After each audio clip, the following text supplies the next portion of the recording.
Welcome to Edu-Talk. My name is Antoinette Richardson, and I'm Chief Education Officer for Mayor Baraka's Education Office. Today, we are going to talk about the Mayor's Book Club. Hopefully, you've heard about the Mayor's Book Club by now. Hopefully, you've seen some of the billboards that are up around the city.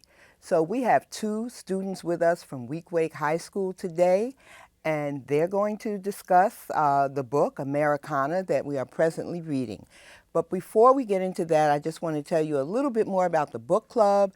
It came together about a year ago, and it was an idea that the mayor had for a while. We joined with United Way of Greater Newark, and so many people, so many anchor partners have joined.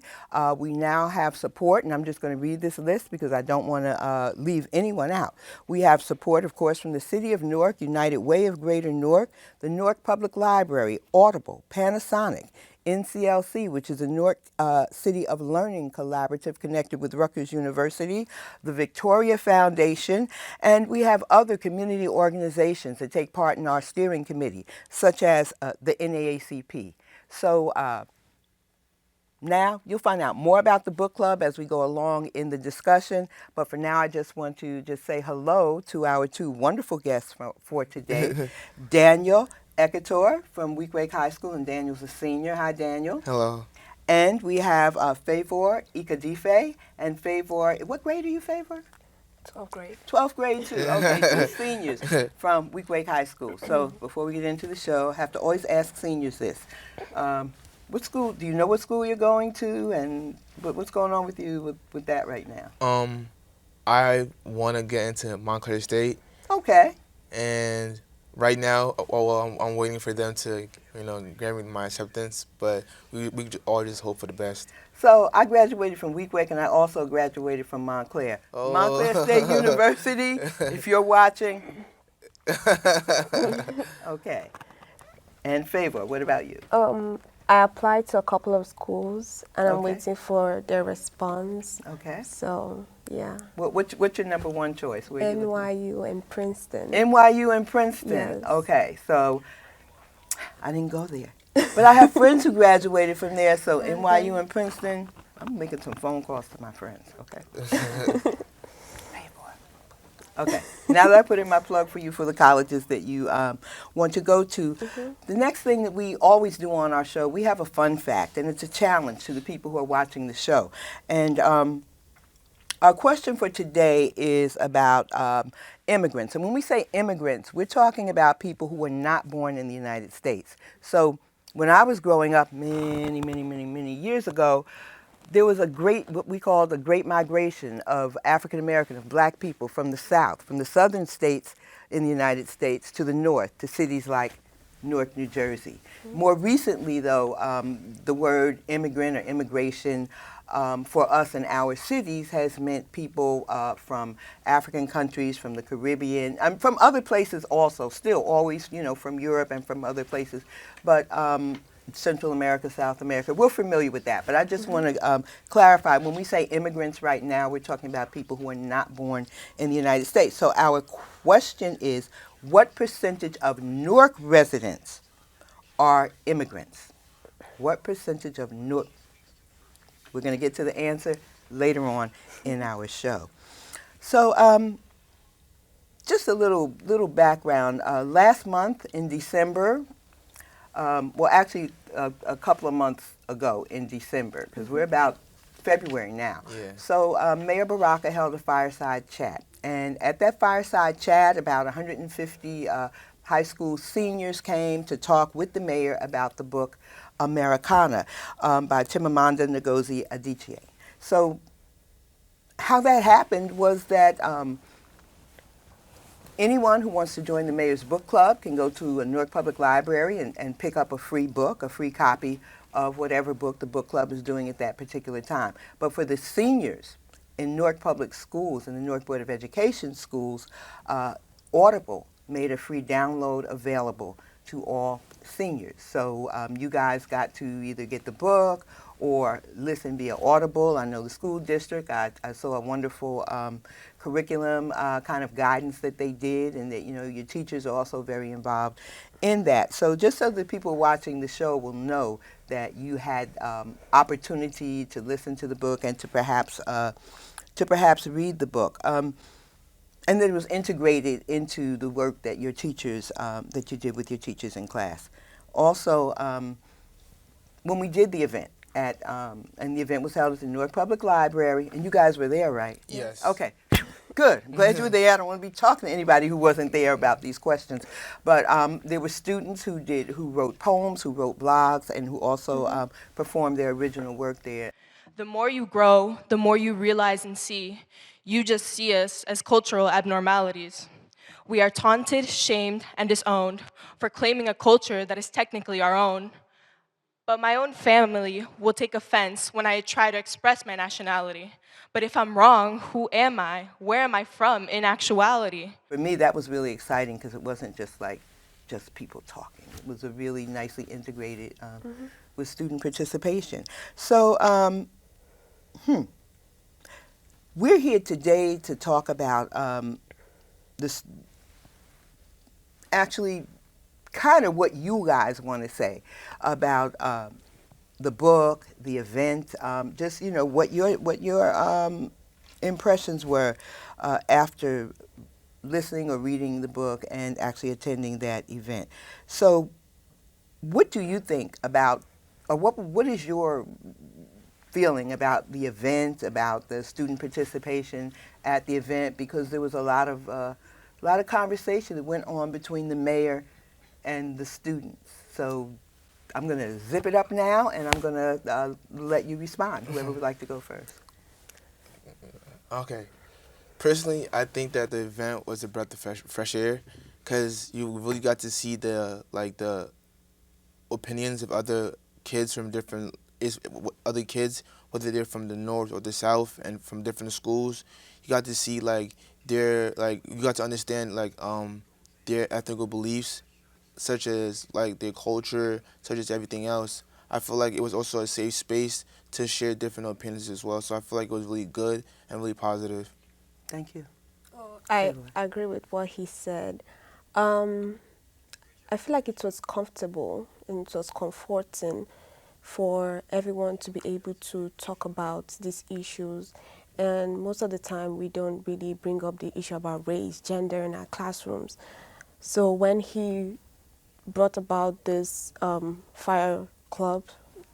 Fireside Club, it was really nice and wonderful and amazing to hear the opinions of my classmates and what they have to say concerning these pressing issues. Personally, what I lost was my childhood. They say your childhood, you preserve your childhood through memories. And the place where my memories was, the place where I can actually derive my memories from, I'm not there. Were you surprised, were either of you surprised that students were as willing to talk about their personal experiences as they were? I type was, because I really don't see kids express their true concerns every day, because I feel like we're all in this one big space where we don't really get to say how we feel. So an event like this really surprised me, because other kids thought what I thought, and they were had the same concerns I had as well. Wonderful. I wasn't really surprised. It was actually what I expected. I could relate to their problems, I could relate to their experiences, and it was really nice. Would you mind giving an example of something that came up that day that you personally could relate to? Oh, yeah. I think someone mentioned, I can't remember, but she was a female. She mentioned she was a Nigerian. She mentioned how it was really difficult to adapt to the whole culture and how contrasting Nigerian culture is different from American culture. And I was like, I can really relate to that, because when I came here, I was kind of lost. And yeah, that was really what I could relate to. As a Nigerian, sometimes I tend to lose my culture.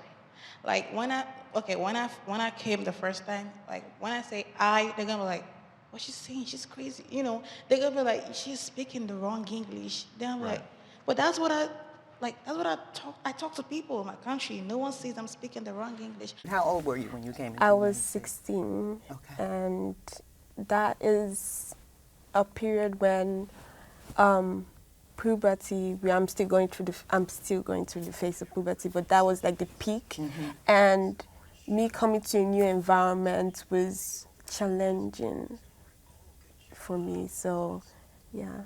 So I have to ask you, how are you doing now? I won't say I have adjusted to my environment completely, but I like everything I see right now. I'm accepting what I see, and I think people are accepting what they see about me. Thank you so much. I think let's talk a little bit about the book, and then we'll get back to you guys in particular. Because the book, Americana, it focuses on the experiences of the main character, Ifemilu, and her emotional journey, her intellectual journey, her cultural journey, and her romantic journey. Okay, we can't ignore that. That's probably one of the things that we talk about least anywhere. But her romantic journey is really a major theme in the book, and all of these things related to her journey when she came to the United States. So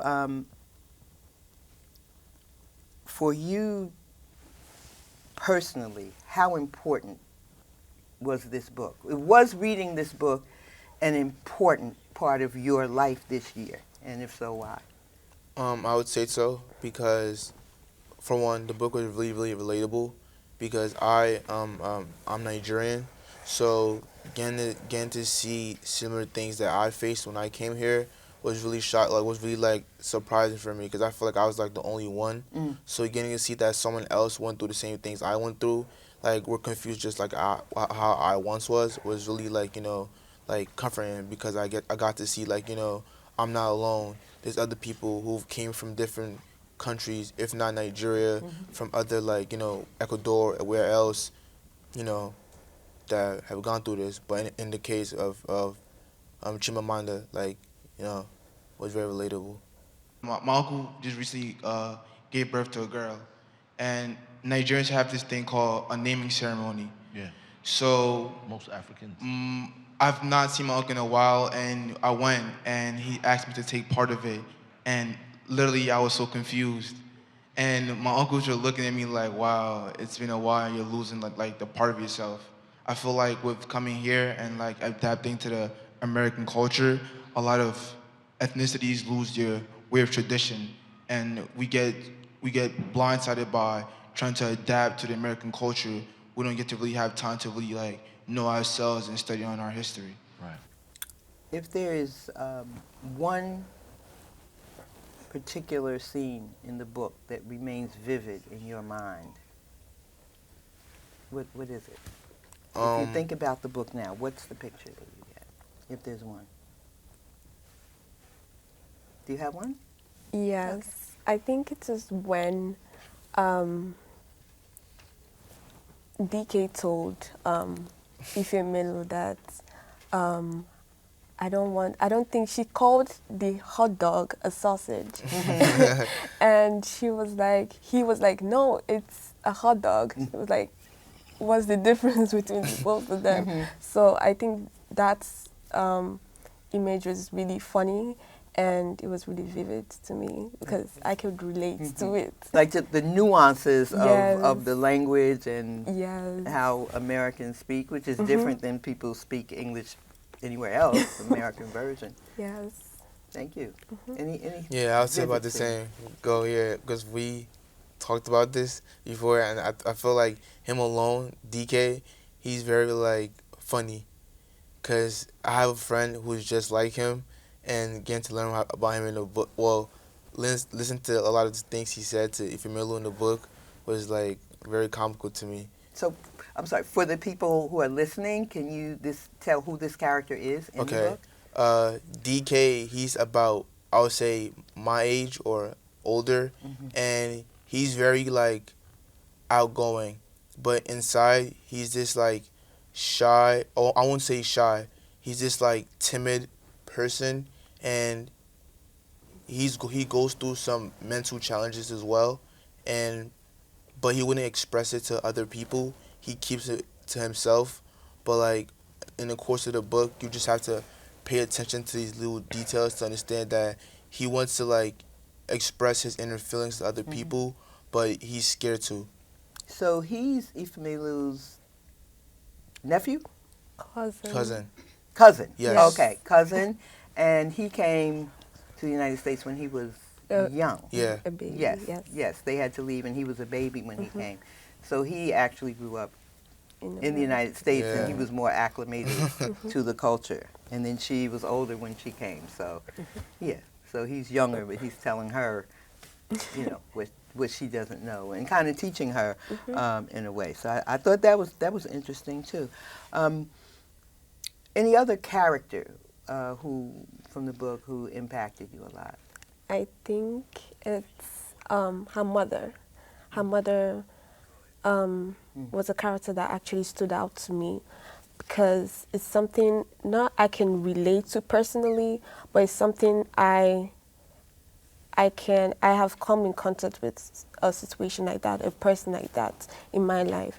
In Nigeria, not or actually in Nigeria and other parts of the world, people try to hide behind the veil of religion and they believe that religion is the ticket to prosperity or to happiness or to other things in the world. Ifemelu's mother believed that religion would make her prosper, and I don't blame her because religion kind of gives you hope that one day we'd all be free and we'll be happy and won't experience any pain and anything.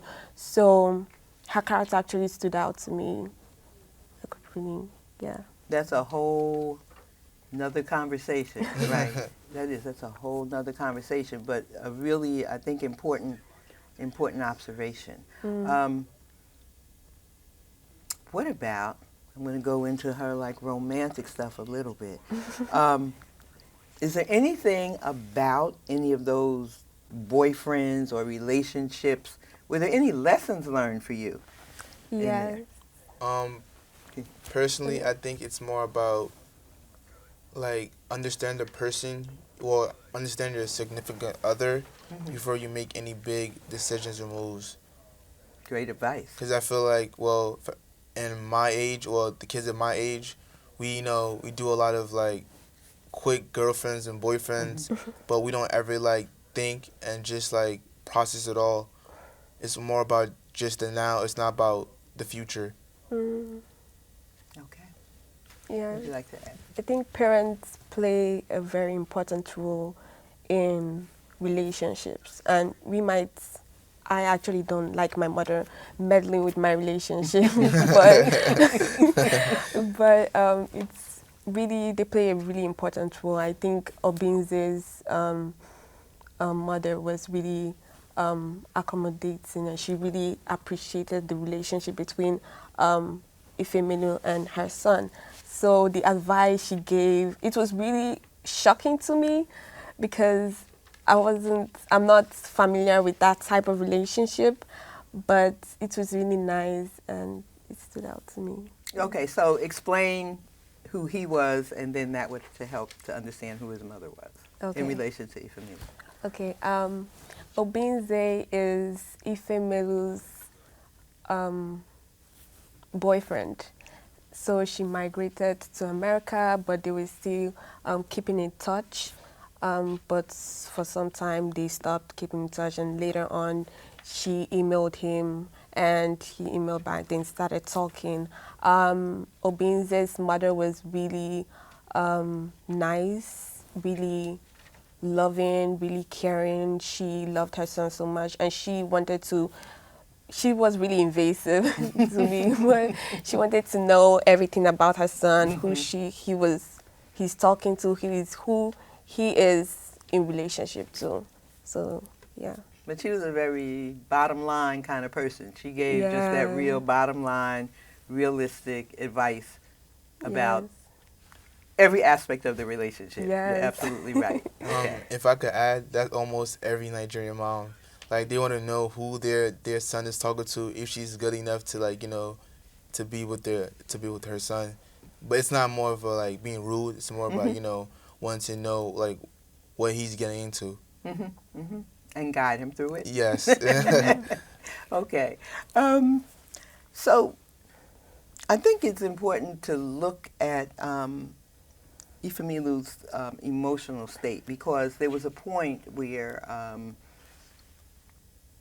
eh,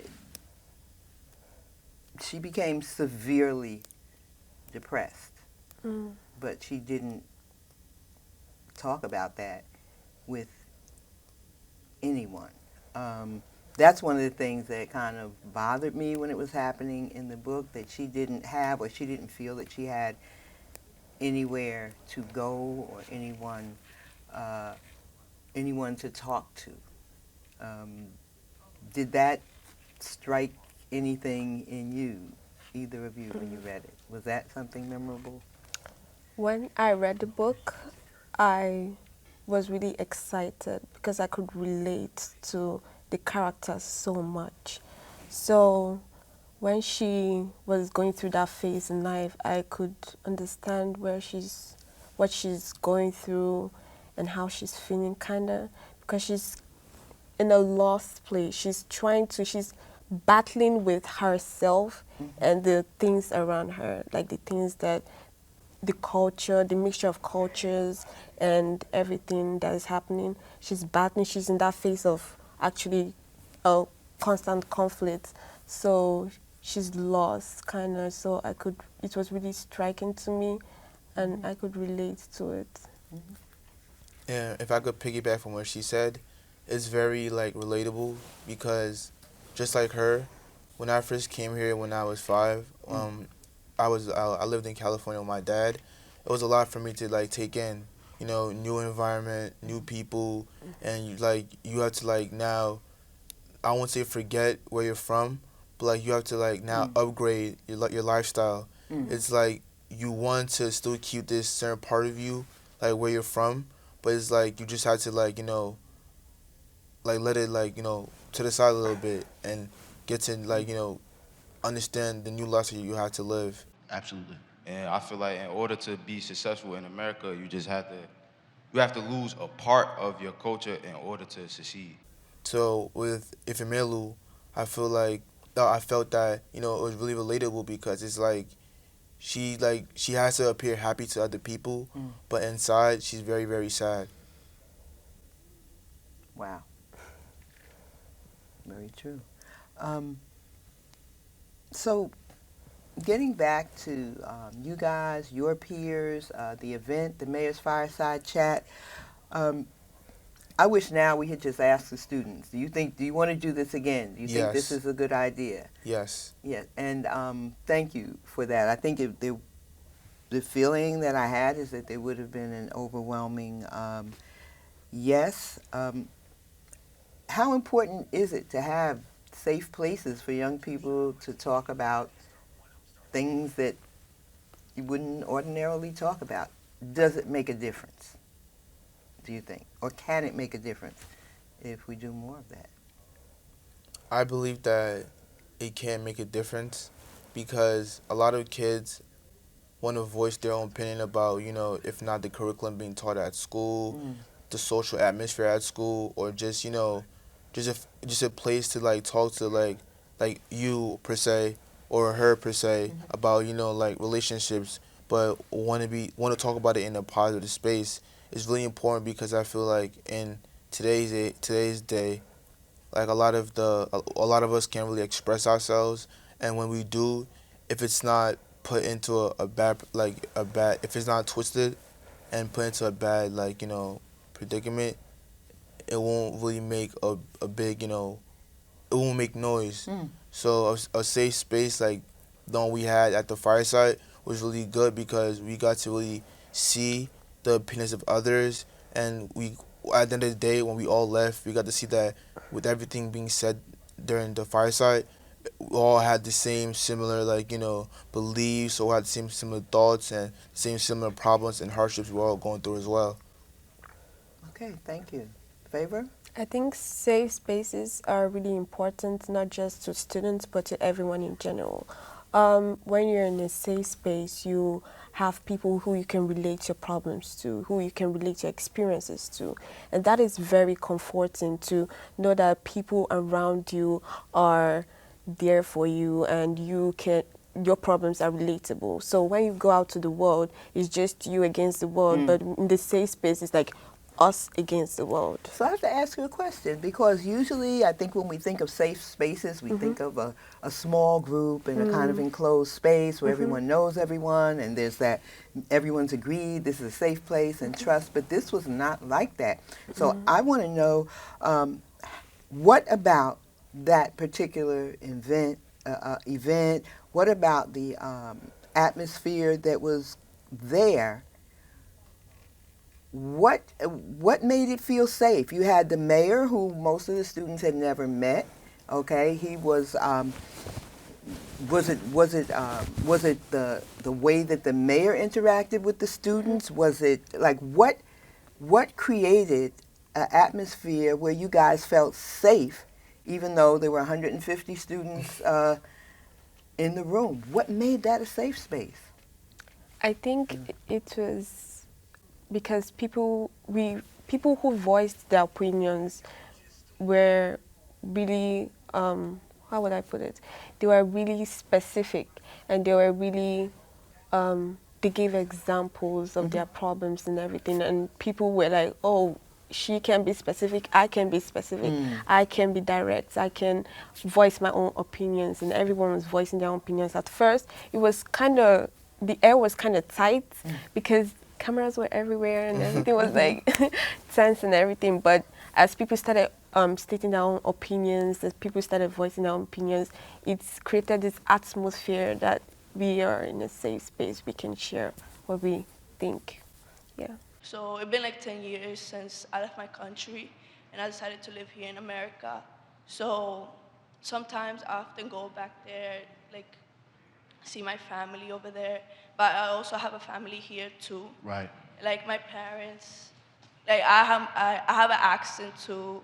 Like I relate to the book too, like how she goes to the salon and she has to go to a special salon. Like I go to the Dominican salon sometimes, but sometimes I decide to just let my hair rock, let it be curly, and embrace who I am. That's it. Right. That's good. Excellent. Thank you. Anything you want to add? I think it was mostly like the conversations, hearing the true opinions of other people. I remember something that I really took home today was, I think, a kid from Eagles. He mentioned how when he moved here, he had no friends. He mostly had friends back home in Nigeria, and he said it was very hard for him to make friends here, and how he wanted to go back home so bad, but he knew that was not really a choice. So I felt like hearing stuff like that, it really like woke other people up. Like, that's crazy, but that's true. Like, I have so much love back home. Here it's like I'm just alone and just have to be alone and take this journey by myself. Sounds like we need to create a lot more spaces for young people to have these conversations. Yeah. Really, really, really important. Yeah. Wow. So I want to just thank you for taking the time to be here today. Thank you. You're welcome. These are really important conversations. And I'm going to get back now to our fun fact challenge, and then I'll be back to you guys in a minute. So the fun fact challenge for today was, what percentage of Newark residents are immigrants? Meaning, what percentage of Newark residents were not born in the United States? Any idea? I'll say about 30%. You want to counter him, or? 49 30, 49. cities. Aha. Really Now, diverse.